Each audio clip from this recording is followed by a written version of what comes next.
आज हम लोग पढ़ेंगे लोग क्लास 9th का हिंदी। और हिंदी में जो चैप्टर पढ़ेंगे लोग फोर्थ चैप्टर, जो फोर्थ चैप्टर का नाम है लाल पान की बेगम। और ये नोट्स है और इन नोट्स के माध्यम से हम लोग तैयारी करेंगे अपना। और यकीन मानिए कि 10 से 15 मिनट में आप पूरा 40 क्वेश्चंस जो है लाल पान की बेगम चैप्टर से कर पाइएगा। ये वीडियो जो है कब जरूरी होगा, जब आप एग्जाम देने जाइएगा उस समय आप शॉर्ट टर्म रिवीजन के लिए क्या कर सकते हैं, आप इसको देख सकते हैं। बहुत इंपॉर्टेंट है और ये क्लास 9 के लिए। चलिए स्टार्ट करते हैं। ऑब्जेक्टिव क्वेश्चंस को देखना। सबसे पहले क्वेश्चन हम आप लोगों से करेंगे और क्या करना है, आप लोगों को आंसर बताना है, ठीक है, ताकि यहाँ पे समझ में आती जाए। चलो पहला प्रश्न है, लाल पान की बेगम के लेखक कौन है? फर्रुखाबाद रेणु। कौन है? फर्रुखाबाद रेणु। यह कहानी किस क्षेत्र की पृष्ठभूमि पर तैयार है? बिहार के ग्रामीण एवं कोसी अंचल पर। नहीं, अगला क्वेश्चन 3 नंबर कह रहा है क्या कहानी की मुख्य पात्रा कौन है? बिरजू की माँ, लाल पान की बेगम। अगला, बिरजू की माँ को लाल पान की बेगम क्यों कहा जाता है? क्योंकि वह हमेशा लाल पान खाती थी और बहुत सुंदर थी। वहीं पे बैठ जाओ, बहुत सुंदर थी, ठीक है। यानी लाल पान की बेगम किसे कहते हैं हम लोग? बिरजू की माँ को, ठीक है। अगला क्वेश्चन 5 नंबर, बिरजू की माँ का असली नाम क्या था? कहानी में नाम नहीं बताया गया, ठीक है। बिरजू की माँ कैसी महिला थी? सुंदर, यानी सुंदर, निडर, स्वाभिमानी और हिम्मत वाली थी। कौन थी? बिरजू की माँ। और देखो, बिरजू की पिता का क्या मतलब क्या नाम था? मंगल। मंगल उनका नाम था बिरजू के पिता के। अगला क्वेश्चन नंबर 9 है, गांव में बाढ़ क्यों आई थी? और एक और बात ध्यान रखना, हम लोगों को क्या रखना है कि कोसी नदी जो है ना, उसमें बिहार के शोक नदी कहा जाता है कोसी नदी को, क्योंकि ज्यादातर बाढ़ आता है तो क्या किस नदी से आता है? कोसी नदी से। और यहाँ पे भी बिरजू के जो गांव में भी जो है क्या हुआ था? कोसी नदी से बाढ़ आया था, ठीक है। कर बाढ़ के समय गांव का मुखिया कौन था?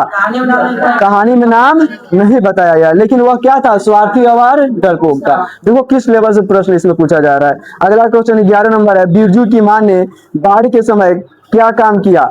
उसने गांव वालों को नेतृत्व किया और नाव, यानी नाव चलाकर क्या किया? लोगों को बचा लिया। गुड। अगला प्रश्न है 12 नंबर, बिरजू की मां ने मुखिया से क्या मांगा था? नाव और सरकारी मदद, ताकि लोगों को क्या किया जा सके? बचाया जा सके। चलो अगला प्रश्न है 13 नंबर, मुखिया ने बिरजू की माँ को क्या कहा? यानी औरत हो लेकिन मर्दों जैसी काम करती हो, यानी उसके अंदर हौसला था, वो स्वाभिमानी थी और उसके अंदर करने का जज्बा था, जिसके कारण क्या हुआ? लोगों को क्या की हो? लोगों के जान बचा ली। बाढ़ के भी मतलब अक्सर महिलाएं क्या होती है? घबरा जाती है। कोई संकट आता है तो घबरा जाती है, लेकिन इसके पास उतना स्वाभिमान था, हौसला था, तो क्या की उतना बाढ़ के समय में भी सरकार से मदद मांगी और नाव के द्वारा सारे लोगों को क्या की? बाहर के लिए बचा ली। देखो वहां पे जल रहा है, ग्रीन लाइट जल रहा है ना। चलो अगला प्रश्न जो है हम लोग का प्रश्न नंबर जो है 14, यार बिरजू की, ये तो हो गया, ठीक है। नहीं, बिरजू की माँ ने मुखिया को क्या जवाब दिया? यानी उसने कहा कि तुम मर्द होके औरतों जैसे डरते हो, ठीक है। और जो है मुखिया क्या कहा था कि तुम औरत हो के मर्दों जैसे काम करती हो, तो जवाब दे देती, ठीक है। इसलिए जवाब देना चाहिए, मतलब समझ में आना चाहिए कि कहाँ जवाब, हमको कैसा जवाब कहाँ देना है। चलो अगला प्रश्न जो है कह रहे क्या कहानी में लाल पान की बेगम प्रतीक है? बिरजू की माँ और साहस और सुंदरता का। अगला क्वेश्चन जो है 16 नंबर, तेरे बिरजू की माँ के पास कितने बच्चे थे? एक बिरजू था, उसका नाम अकेले था बिरजू, एकलौता संतान था। 17 नंबर क्वेश्चन है, बिरजू कितने साल का था? 8-10 साल का था बिरजू, बच्चा था एक, ठीक है। बाढ़ में सबसे पहले किसका घर डूबा? क्योंकि गरीबों का घर जो होता है नेव नहीं दिलाया जाता है, नीचे रहता है, और अमीरों का घर थोड़ा ऊंचा रहता है, तो पहले किसका घर डूबेगा? गरीबों का। चलो 19 नंबर प्रश्न देखते हैं, बिरजू की मां ने किसकी जान बचाई? कई गांव वालों को, कई गांव वालों का जान क्या करी? बचाई। किसके सहायता से? नाव की सहायता से। अगला प्रश्न 20 नंबर, करे लेखक ने बिरजू की माँ की तुलना किससे की है?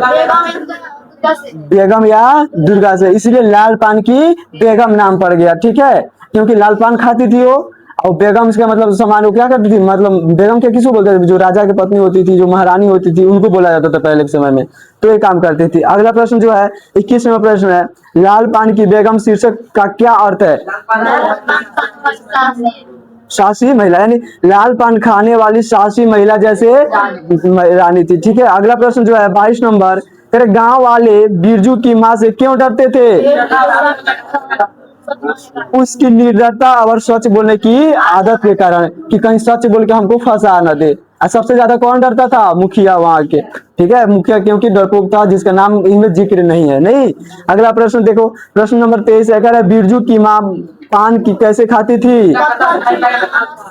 देखो, इसमें ये भी बताया गया कि कैसे पान खाया जाता है, यानी चूना, कथा और सुपारी लगाकर लाल पान खाती थी। अगला प्रश्न देखो, कह रहे 24 नंबर प्रश्न है, कहानी में व्यंग किस पर किया गया है? यानी गांव के मुखिया और प्रशासन की लापरवाही पर क्या किया गया है? मतलब सवाल किया गया है। अभी हम लोग का भारत में क्या चल रहा है? सीजेपी का जो प्रोटेस्ट चल रहा है अभी, उसमें स्कूल को ठीक करो का नारा लगाया जा रहा है। और लगातार क्या कर रहा है? स्कूलों में जाके वहां के मतलब बदहाल व्यवस्था को बताया जा रहा है ना। तो इसलिए उसी तरह यहाँ पे भी क्या हो रहा था? मुखिया का जो है गांव मतलब लापरवाही का नतीजा बताया जा रहा था, कि लापरवाही के नतीजे के कारण क्या हुआ? बाढ़ आया है, और बाढ़ आने के बाद सरकार कोई भी मतलब सुविधा नहीं दे रही है। अगला प्रश्न देखो, 25 नंबर, कह रहा बाढ़ के बाद सरकार ने क्या भेजा? राहत सामग्री भेजा। बिरजू की माँ ने राहत सामग्री का क्या किया? सब में बराबर बांट लिया। अगला प्रश्न, इसका मतलब कि वो ईमानदार भी थी। चलो अगला प्रश्न जो देख लिखा हुआ है, लेखक ने इस कहानी के द्वारा क्या संदेश दिया है? यानी कहने का मतलब क्या है कि विपत्ति में स्त्री भी नेतृत्व कर सकती है और समाज को बचा सकती है। अगला प्रश्न 28 नंबर का, लाल पान की बेगम किस प्रकार की रचना है? कहानी है। किस प्रकार की रचना है? कहानी है। अगला प्रश्न, रेणु की, देखो ये सब बहुत इंपॉर्टेंट प्रश्न है, जैसे लाल पान की बेगम कौन सी कहानी है, क्या है रचना, ये सब याद रखना कि कौन उपन्यास है, कौन रचना है और कौन निबंध है। ठीक है। अगला प्रश्न जो 29 नंबर है, रेणु जी की भाषा कैसी है? आंचलिक, सरल और बोलचाल की, यानी वो सबसे घुल मिलकर रहती थी। अगला प्रश्न 30 नंबर, कहानी का अंत कैसे है?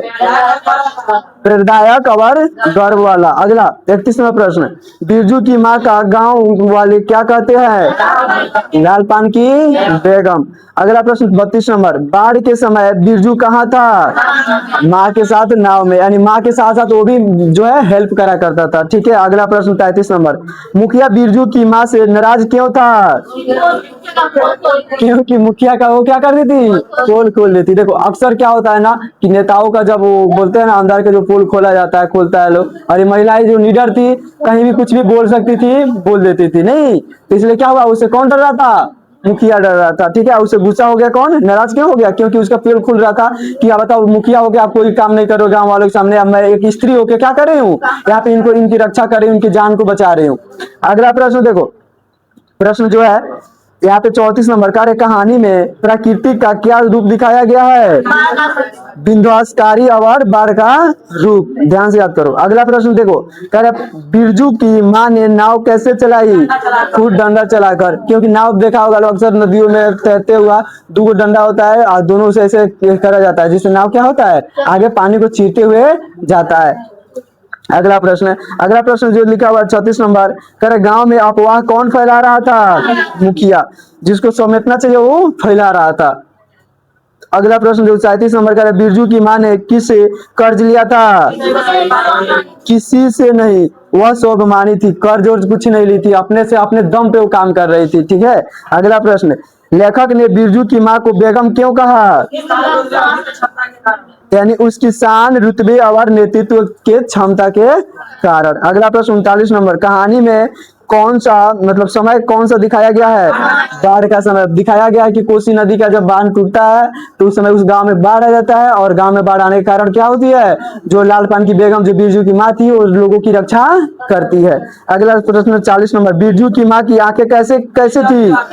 तेज और निडर। लाल पान शब्द कितनी बार आया है? बार बार प्रतीक रूप है, क्योंकि लाल पान का बेगम ही उसका चर्चा हुआ है, तो बार बार इसी नाम को क्या किया गया है? रिपीट किया गया। अगला प्रश्न, गांव का क्या नाम था? एक गांव था, उससे नाम नॉर्मल नाम था, नहीं बताया गया है। ठीक है। अगला प्रश्न, बिरजू की मां ने किसे ललकारा था? मुखिया और सरकारी बबुआओं को। ठीक है, सरकारी जो कार्यकर्ता होते हैं ना, उनको। अगला प्रश्न 44 नंबर, कह रहे क्या इस कहानी में नारी शक्ति का कौन सा रूप दिखाया गया है? साहस, नेतृत्व और त्याग का रूप। अगला प्रश्न 45 नंबर, फरीश्वर राज रेणु का किस आंदोलन में के लेखक मानते थे? आंचलिक कथा साहित्य आंदोलन। ठीक है, आंचलिक कथा साहित्य और आंदोलन। तो इसमें हम लोग टोटल कितना प्रश्न कर चुके हैं? 45, यानी 45 प्रश्न कर चुके हैं। और यकीन मानिए कि जो 45 प्रश्न करने के बाद जो है लाल पानी की बेगम टॉपिक से यानी 4 पार्ट से कोई भी प्रश्न नहीं छूटेगा, अगर इसको अच्छा से रिवीजन कर लेते हैं तब। अगर इसका टेस्ट लगाना है तो आप सब सीजीएल फैक्ट वेबसाइट पे जाके आराम से इसका टेस्ट लगा सकते हैं चैप्टर वाइज, क्योंकि सारे चैप्टर का वहां पे ऑब्जेक्टिव का टेस्ट को क्या किया गया है, स्टेप से करके बना दिया गया है। तो वहां से क्या कर सकते हैं, उसको देख सकते हैं। और एग्जाम टाइम में काफी इंपॉर्टेंट होगा, इस वीडियो से काफी मदद मिलेगा।